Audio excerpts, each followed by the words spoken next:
تھوڑی سی زندگی ہے، نفرتیں نہ پالو، بغض نہ پالو، حقارتیں نہ پالو. کسی کو اگر غلط راستے پہ تم دیکھ رہے ہو تو اس سے بچانا ضروری ہے، اس سے نفرت کرنا بند ہو گیا. میرے نبی نے کتنے پتھر کھائے طائف والوں سے، کتنے پتھر کھائے. خود میرے نبی نے فرمایا کہ مجھے سب سے زیادہ تکلیف طائف والوں نے پہنچائی. تو جب ان کے لیے اجازت آ گئی کہ حکم دیں ان کو پیس کے رکھ دیں، تو فرمایا نہیں یا اللہ، شاید ان کی نسلوں میں کوئی کلمہ پڑھ. کتنی بڑی سیرت ہمارے سامنے موجود. آپ تو کہتے ہیں یا اللہ پیس دیں ان کو.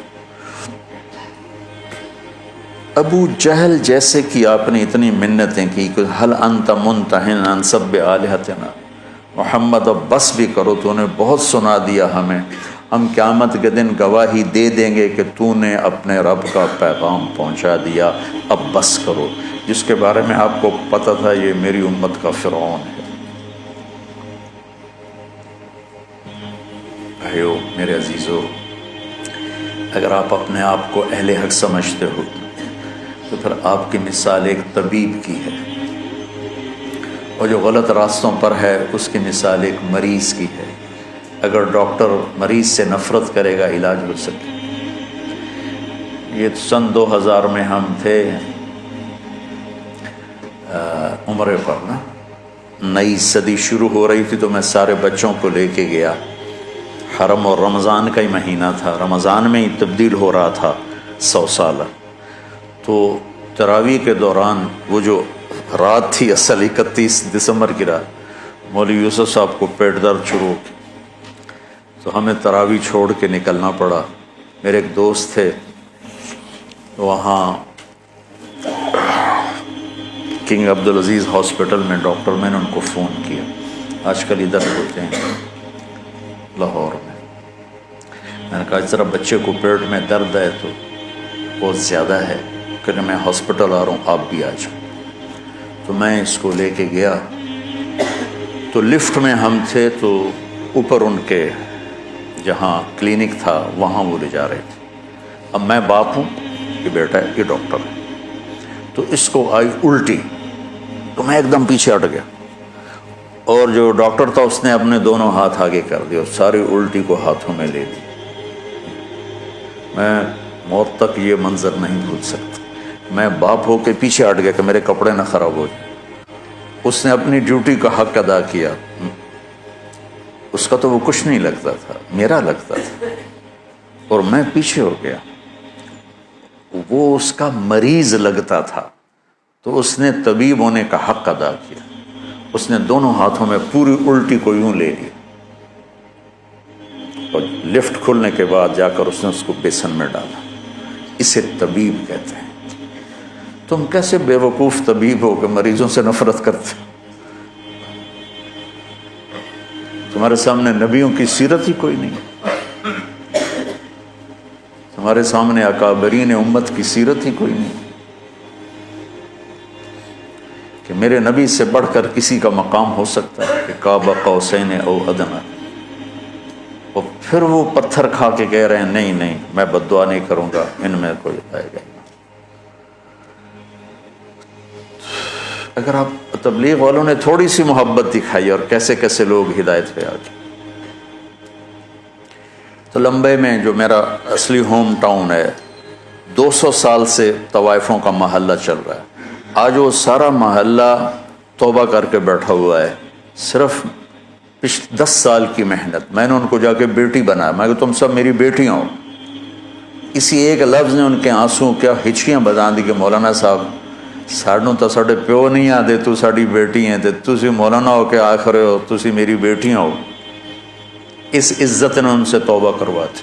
میں نے ان کے وظیفے مقرر کیے. ایسے وظیفے نہیں ہیں کہ وہ بیچاری آسانی سے کھا سکیں کہ بیٹیوں تم گھر بیٹھ جاؤ اور دال روٹی کھا سکتے ہو، اس سے زیادہ بھی میری بھی اوقات نہیں ہے. تو اللہ کرے اللہ تمہارے گھر آباد. 2 لفظ محبت بھرے، پوری زندگی ان کی تبدیل ہوگی. طوائف کہنا کون سا مشکل کام ہے، کنجری کہنا کون سا مشکل کام؟ تم جانتے ہو کہ طوائف کو طوائف بنانے والی یہ کم بخت مالدار لوگ ہیں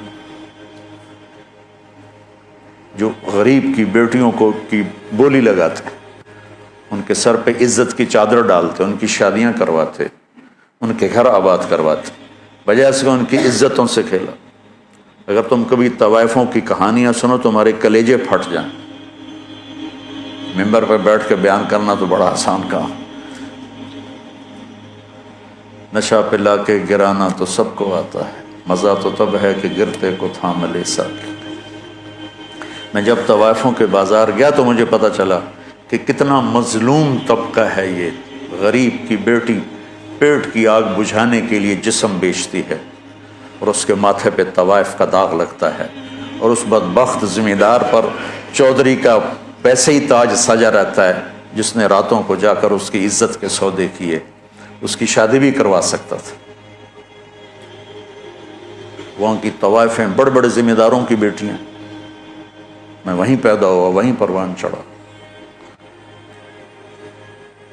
تو اگر میں بھی ان سے نفرت کرتا، اگر ان 300 میں 100 ہی پکی ہو گئی، ایک بھی ہو گئی، تو میری ساری 50 سال کی تبلیغ ایک طرف اور ایک طوائف کا توبہ کر لینا ایک طرف۔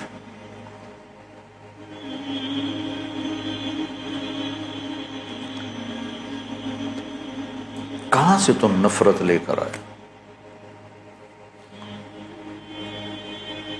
دکاندار گاہکوں سے نفرت شروع کر لے، دکان چلے گی اس کی۔ طبیب مریضوں سے نفرت کرے، کلینک چلے گا اس کا۔ تم کیسے بے وقوف اہل حق ہو جو اپنے آپ کو صحیح بھی کہتے اور جو غلط ہیں ان سے نفرت بھی کرتے؟ انہیں جہنم سے بچاؤ، ان کی جنت کا راستہ ڈھونڈو۔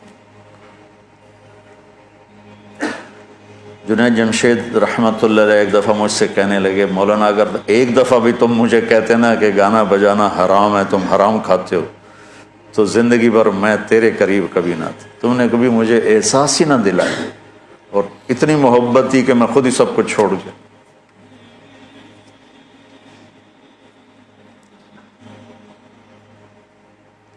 وَاعْتَصِمُوا بِحَبْلِ اللَّهِ جَمِيعًا۔ اس امت میں اختلاف رہے گا، سیاسی بھی، مذہبی، قومی بھی، لسانی بھی، پیشہ ورانہ بھی۔ اس کی باؤنڈری، اس کے اندر رہو، اس کے اندر رہو۔ میں اکابر دیوبند کی تحقیق پر مطمئن ہوں، لیکن میں باقیوں سے نفرت نہیں کرتا۔ جو اہل السنت والجماعت کی تعبیر انہوں نے کی ہے، میں اس پہ مطمئن ہوں۔ ہاں جزیات میں ہر ایک کا اختلاف ہوتا ہے، کوئی تقلید جا، میں اندھا مقلد نہیں ہوں، اندھا مقلد ہونا کوئی صفت نہیں ہے، عیب ہے۔ لیکن میں ان کی تعبیرات اور تشریحات کو اہل سنت والجماعت کی تعبیر سمجھتا ہوں۔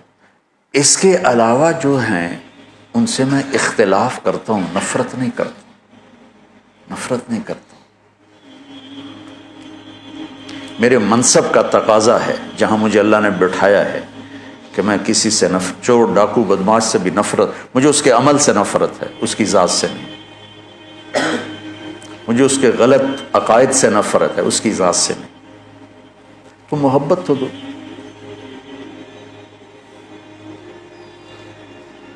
ہماری جماعت گئی چونیاں، تو لوگوں نے کہا چودھری حاکم بندہ بنے تو تاں تبلیغی جماعت نو منیے۔ چودھری حاکم وہاں کا بڑا جاگیردار تھا، قاتل، ڈکیٹ، رسہ گیر، قبضہ مافیا، جو برائی لکھنا چاہو سب اس کے کھاتے میں لکھی ہوئی تھی۔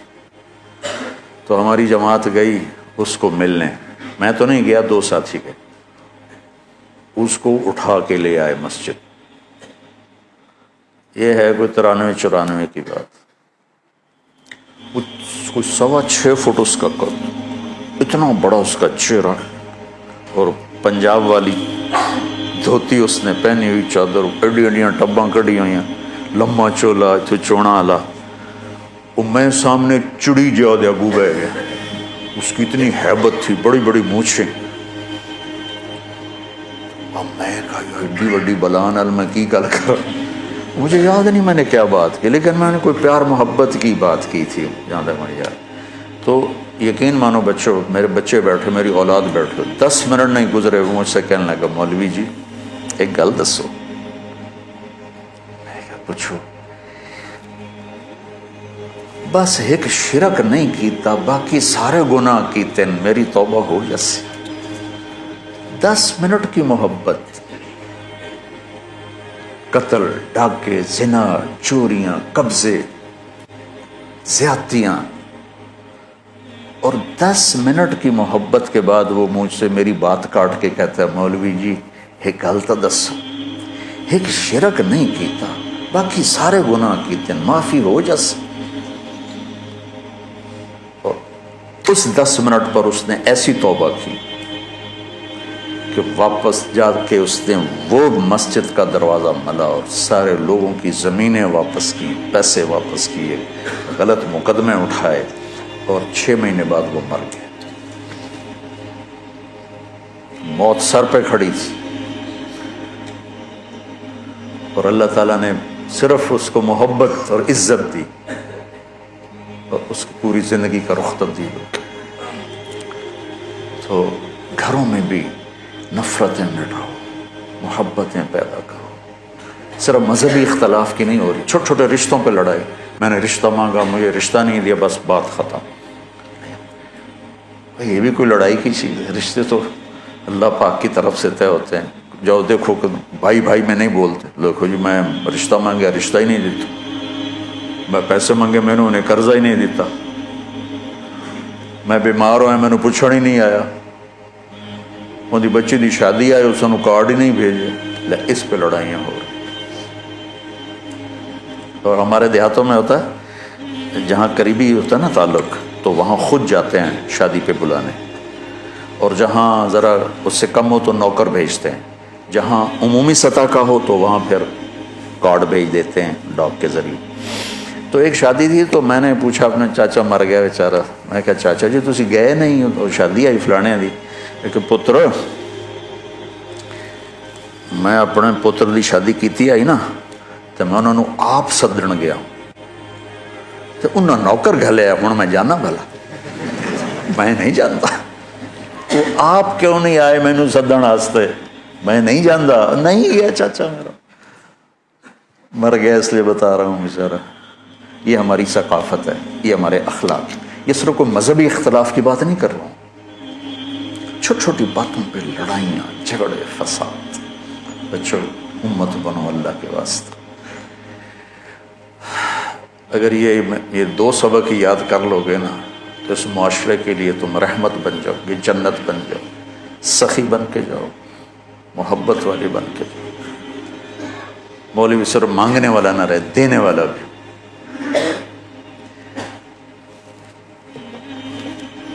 چونکہ انگریز نے اہل علم کا تصور بہت دھندلا دیا. اللہ کا شکر ہے تبلیغ کی برکت سے اس میں بڑی تبدیلی آئی ہے، لیکن ابھی بھی فاصلے بہت زیادہ ہیں. اللہ ہمیں عمل کی توفیق. سبحانک اللہم و بحمدک اشہد ان لا الہ الا انت استغفرک و اتوب الیک. ربنا آتنا فی الدنیا حسنہ وفی الآخرۃ حسنۃ وقنا عذاب النار. ربنا هب لنا من ازواجنا وذریاتنا قرۃ اعین واجعلنا للمتقین اماما. اللهم اشفنا بشفائك وداونا بدوائك واعصمنا من الوهل والامراض والاوجاع برحمتك يا رب.